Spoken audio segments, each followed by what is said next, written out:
Hi, BookTube, how are you? I hope you're doing well. I hope you are having some good reading time because I certainly have. I've been reading a lot this week, and I wanted to make a very casual video right now and share with you some of the books that I've been reading and some of the books that I wish to keep reading and start reading for the following week. So, the coronavirus, self isolation, pandemic, apocalypse, end of the world 2020 extravaganza, or March as we also know it, now April as well, has given me the gift of time. And the gift of time is a gift that I had not had for a few years.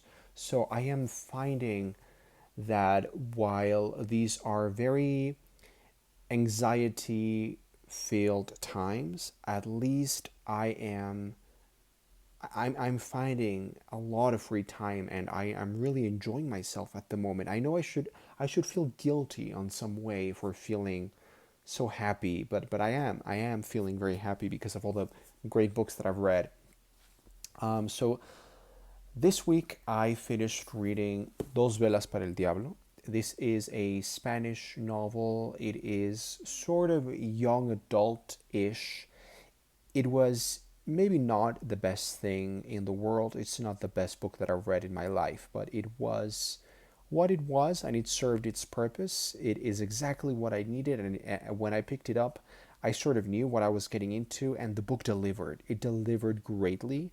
I ended up giving it 4 stars because it delivered. It was very satisfying.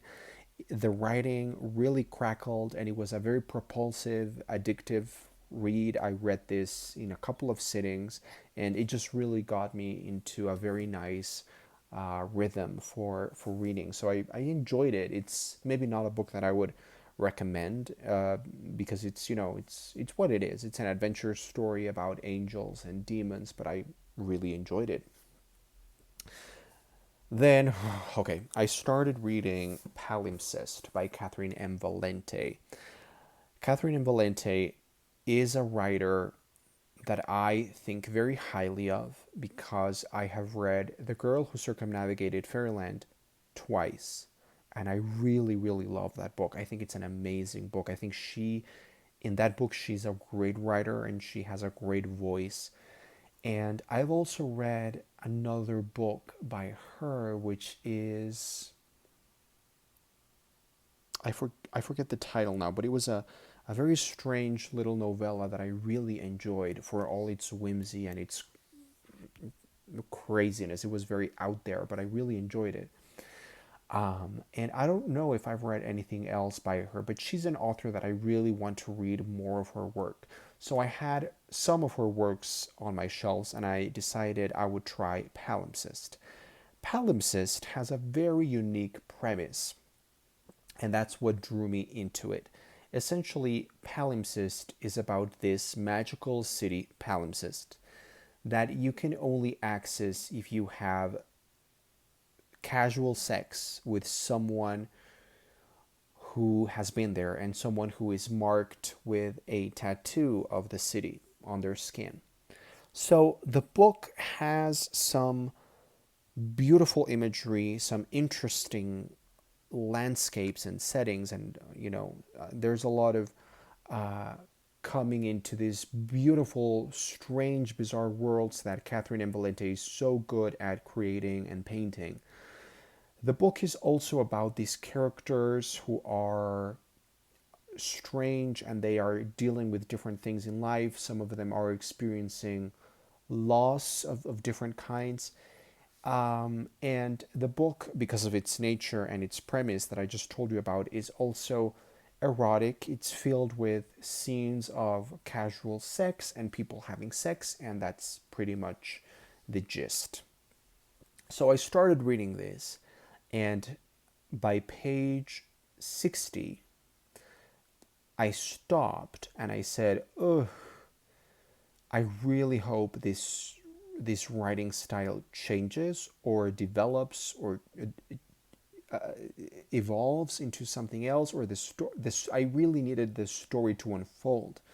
So I kept on reading somewhat reluctantly, and then by page 100 and something, I DNF'd it. I put it down. I had to put it down. I was incredibly annoyed with this book and very frustrated. I know that the nature of the writing is very polarizing. Some people are going to really love it, and some people, like myself, are going to be annoyed as hell. And I I went on Goodreads and I started reading reviews, and a lot of people had the same issues that I had. A lot of people were incredibly annoyed and frustrated by the writing.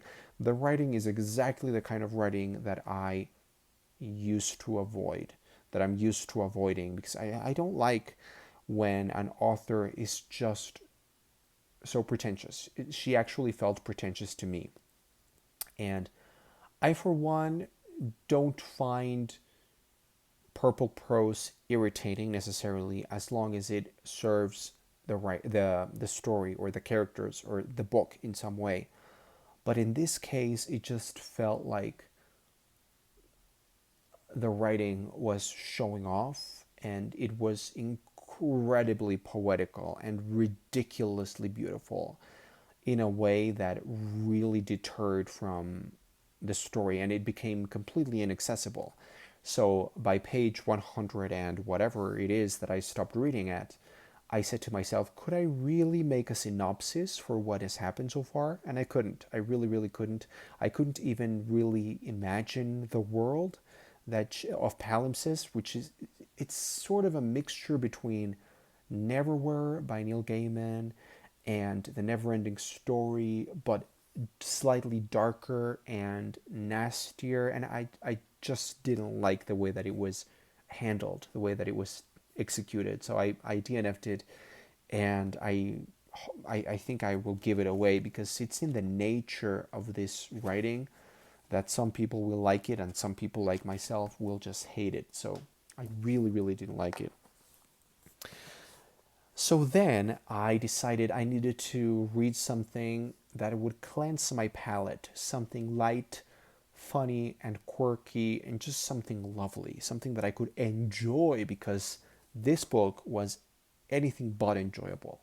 So I decided to go for a book that my friend Sarah from Hardcover Hearts and some others had recommended, French Exit by Patrick DeWitt. This is a book that I bought by chance. It wasn't anything planned, really. I bought it in London at Foyles, which is just a wonderful bookstore in London. And it was recommended there in Foyles. It was a staff recommendation, and it's a copy signed by the author. And so I said to myself, okay, it's only a few pounds, it's £10, so I might as well pick it up.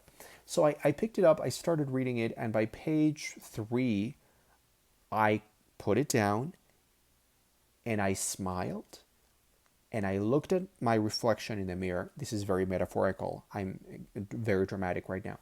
I said to myself, Juan, this is going to be the best book of 2020 for you.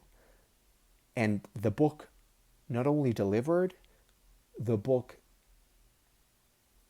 the book was beyond anything I'd imagined it would be. This is the best book that I've read this year and in a long time. This was exactly the kind of novel that I enjoy and treasure and value and champion in this channel, Just One Reader, your channel.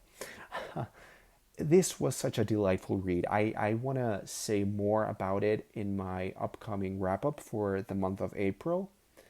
There's a lot to say about this, but this was just delightful, incredibly smart, incredibly well written. It's exactly the kind of prose that I think really resonates with me as a reader. It was perfect. I thought Patrick DeWitt was amazing, and he excelled in every single criteria that I use to evaluate a book.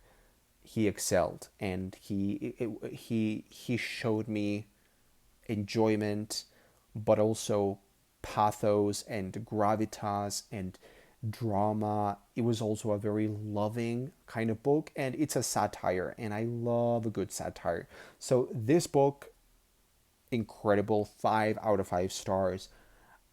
I do think that it's polarizing as well. I do think that it's a book that a lot of people are going to love, just as I did, but a lot of people, because of the nature of the writing, it's in the writing, some people are not going to get it.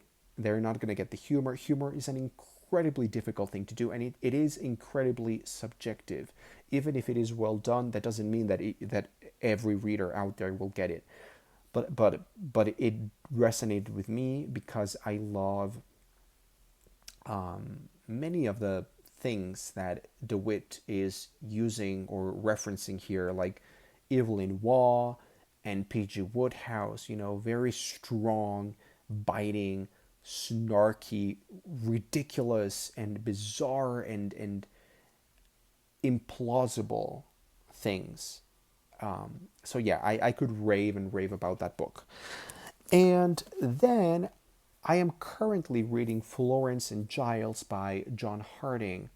I am really enjoying it, not because it's anything special so far. So far, I have read halfway through the book, a little over halfway through the book. So I've read 152 pages today. I started this morning and I'm already halfway through. So that means that it is very readable, very enjoyable. It is a gothic story. It's about this girl, Florence, who has a younger sibling, Giles, and they live in your typical uh, downtrodden gothic manor in the countryside, and they have a governess. And this is not really a spoiler, the governess dies tragically, and so a new governess comes along, and she is pretty eerie, pretty creepy, and pretty potentially menacing. And I am liking it. Like I said, I have read compulsively today. However, I do have some slight problems with it. I am finding the writing pretty good and pretty readable and sort of sophisticated enough. But I am finding it a little young adultish for me. That's my only concern. I feel like there are some theories that I have going on in my mind of what the mystery could be and what the twist could be. And I really hope I'm not right, because I am right. If I'm right, then I will be very angry because I don't like guessing. I don't like predicting the big twist. So let's see how this goes. And so my big project coming up once I finish Florence and Giles is I really want to finally start Wolf Hall by Hilary Mantel. I really want to read this trilogy this year. And I really think that right now that I have a lot of time on my hands because of the apocalypse that's going on out there, now is the time. If I don't read it now, who knows when I'm going to read them. So I want to read the trilogy and I want to start with Wolf Hall, and I'm really excited, but I'm also really nervous because it's intimidating. It's supposed to be great, but it's long and it's history, and I know that I'm probably gonna really enjoy it. But I feel like I'm gonna have to invest a lot of resources reading this book, like a lot of time, a lot of energy, a lot of effort, a lot of concentration. So I don't know. Maybe once I finish reading Florence and Giles, I will read something else, something short and light, another palate cleanser, as it were, before I devote myself to Wolf Hall. And then, who knows, depending on what I make of Wolf Hall and the experience of reading it, hopefully I won't DNF it. Hopefully I will get through the whole thing quickly, relatively quickly enough. Because that's another thing, another concern. If I don't read a book quickly, I am very prone to DNFing it, and I really don't want this to be the case with Wolf Hall because I really feel like this could be a book for me to enjoy. So hopefully I will read this quickly and joyously. And depending on my experience, I will decide if I want to start building, bringing, bringing up the body, bring up the bodies, which is the sequel right afterwards, or maybe I will need another palette cleanser in between. And then my beautiful hardback British copy of The Mirror and the Light, which is book 3, is finally on its way. It's coming here on the in the mail. It's coming soon, so who knows. So that's what I've been reading. Please let me know what you have been reading, and if you have any thoughts on the books that I mentioned for this video, I would really love to know. What have you been reading? Thanks for watching.